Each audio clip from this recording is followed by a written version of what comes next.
everyone, this is Rima from the Guiding Star. I'm outside my home. It's a beautiful day in Arizona, and we're talking about Rahu Maharaj, the north node of the moon in astrology, which is well feared sometimes, and sometimes there's a lot of misconceptions, a very over exaggerated view of really what Rahu is, or even a very negative view of Rahu, the north node, especially when it's in the first house of a chart or with the moon or the sun. So I want to talk very short a little bit about it, and we will come back and circle back to these videos on Mangal Dosh and Rahu and Ketu as we keep moving forward.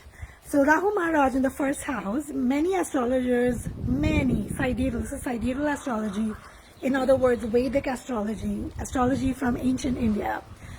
So when Rahu is in the first house, the rising house sign, the ascendant of a chart, many astrologers will quickly jump to the conclusion, or with the moon or the sun, they will quickly jump to the 716-668-4917.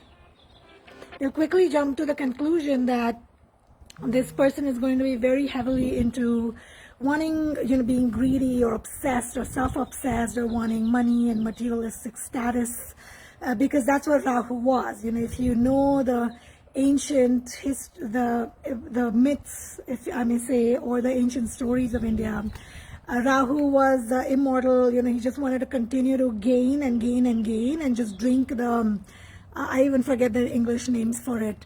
But and Ketu, the south node, which is always exactly opposite Rahu, is the indicator of spirituality and letting go and moving towards God and higher purpose of life and divine enlightenment and nirvana and all of that. But it's not always that Rahu, when it's the first house, this was ancient, when astrology was, the texts or the knowledge of astrology was passed down thousands of years ago. We were living in a different era of awakening or civilization or consciousness, however you may state it. Like, each of that is a different phenomenon, but all of that is evolving or has evolved as we move forward. And where we are at, we need to be able to just not take concepts from the past and just apply them. We can't just take something from a box and apply it. We need to be able to evolve along with it and evolve our knowledge to see how and when something would apply. And if you know astrology, you know what I'm talking about with if I was talking about Mars being debilitated in today's world, it's a plus in many ways, because it makes the person very witty and smart in being how to derive money, how to make money, which is a good thing in today's world. But in the past, thousands of years ago, that was condemned. Or Mangal Dosh, like I mentioned, in women, in the past, in thousands of years, or even several generations ago, was condemned because a woman was supposed to be a homemaker and not supposed to be ambitious, especially given the Indian context, because we're talking about Indian astrology, Vedic astrology. But now, if a woman is ambitious and has Mangal Dosh, a good Mangal Dosh, then it's great. It's to her favor, because she is going to propel her career and, follow that through with a lot of ambition and perseverance.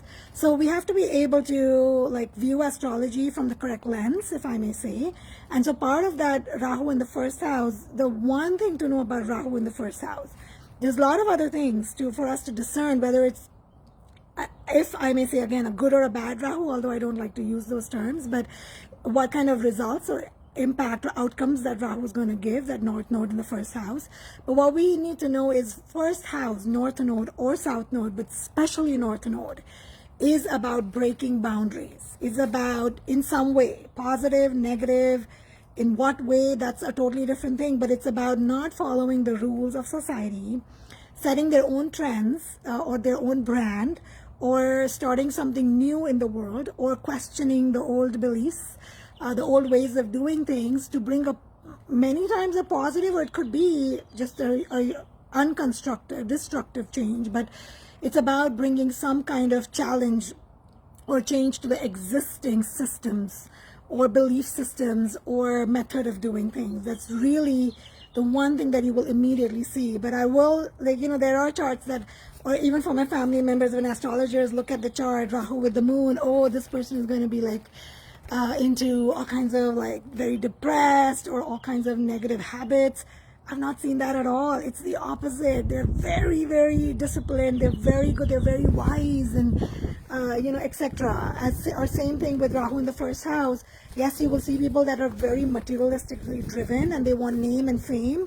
But I have Rahu in the first house, and I have always, like since childhood, not wanting to have to do anything with this world. I've even tried to leave the world and wanting to take Diksha at a very, very young age, and I was almost like talked out of it, or if you may say. So I've never had that interest in the cars that I drive, or even if I have the money and the assets, the kind of phone that it doesn't matter. I'm just like zero interest in the material world, just doing what I have to do because I wanted a daughter. That's the only thing I wanted. I wanted my own child, either a daughter or a son. That was my only main materialistic desire, if I may say. So yeah, there's more that we have to talk about it. And I want to continue just bringing this knowledge and information.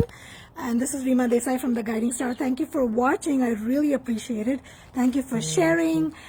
Please follow me on YouTube, on Facebook. Share this information with your friends and family. I appreciate working with all of you, those of you who give me business, follow me, read my articles. Thank you very much. This is Rima Desai from The Guiding Star. We will talk more about Rahu and Ketu, North Node and South Node in the first house, or with the Moon and the Sun, because I love this topic. It's very intriguing. There's a lot of details to know about it. There's a lot of other things that we need to know about what that means. One of the other things that you will know, I've said this in my videos before, they will have very awkward bodies. Rahu or Ketu in the first house, people will 100% have a very awkward body. They are typically the people who have not ascended, they've not lived many generations or many lifetimes on Earth. They're from other dimensions. So they're star seeds many a times, if not always. Okay, it depends on other things, like depends on what other planets are looking at it and etc. But just a little bit of extra information for you at the end. Bye everyone.